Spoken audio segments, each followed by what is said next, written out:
दररोज एकाच प्रकारचा नाश्ता खाऊन बोर झाले असेल तर रव्यात दही घालून तर बघा. हा चवीला भन्नाट लागणारा नाश्ता एकदा नक्की ट्राय करून बघा. कमी वस्तूत तयार होणारा आणि चवीला एकदम मस्त. आजची रेसिपी शेवटपर्यंत बघा, कारण शेवटी मी एक टिप सांगितली आहे, त्यामुळे नाश्ता आणखी चवीला भन्नाट होईल. इथे आपण घेतला आहे 1 वाटी रवा. तुम्ही कोणताही रवा घेऊ शकता, जाड बारीक कोणताही. त्याच वाटीने मोजून पाव वाटी रव्यात दही घालायचं आहे.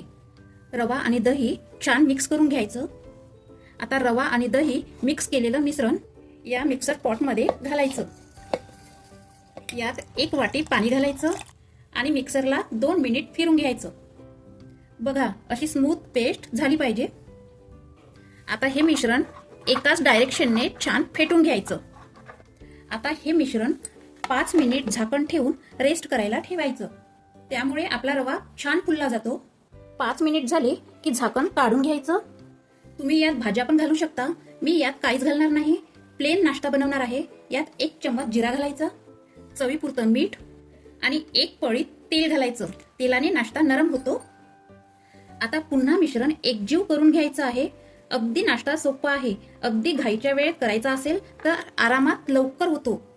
मिश्रण एवढे थिक ठेवायचे, एकदम पातळ किंवा घट्ट ठेवू नका. आता एका ताटात किंवा डब्याला तेल ग्रीस करून घ्यायचं आहे. तेलाने ग्रीस केलेल्या डब्याला थोडासा गव्हाचा आटा असा भुरकवाचा, जेणेकरून आपला नाश्ता डब्याला अजिबात चिकटणार नाही.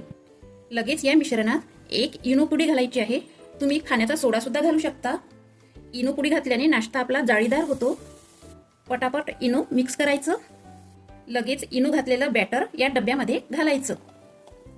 इकडे एका भांड्यात पाणी उकळायला ठेवले.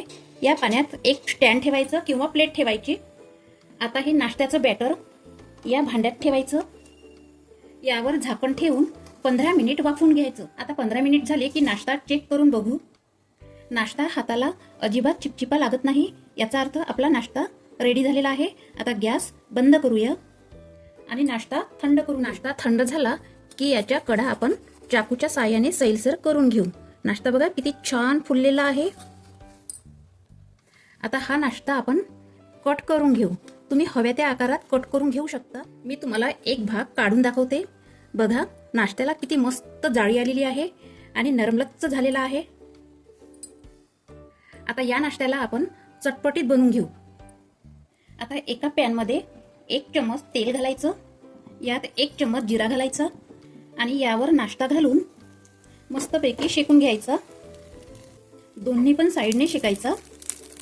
नाश्ता शेकून झाला की काढून घ्यायचा. नाश्ता चटपटीत करण्यासाठी थोडंसं यामध्ये लाल मिरची पावडर घालूया.